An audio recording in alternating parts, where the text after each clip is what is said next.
দেখেন মাছ জমে আছে, এটা ক্লিন করতে হবে। এটা মাছ জমে থাকে বড় ট্যাঙ্ক।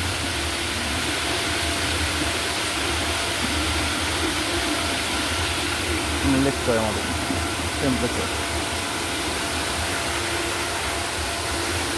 অত জমি নাই।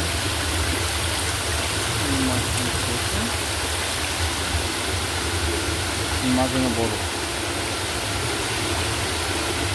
কত বড় মাছটা মারা গেছে। এই ট্যাঙ্কে সব মাছই বড়। চিকা মাছ জমে থাকে। খামারটা অনেক বড় তো, রাউন্ড দিতে হয়, 3 ঘন্টা পর পর রাউন্ড দেওয়া লাগে।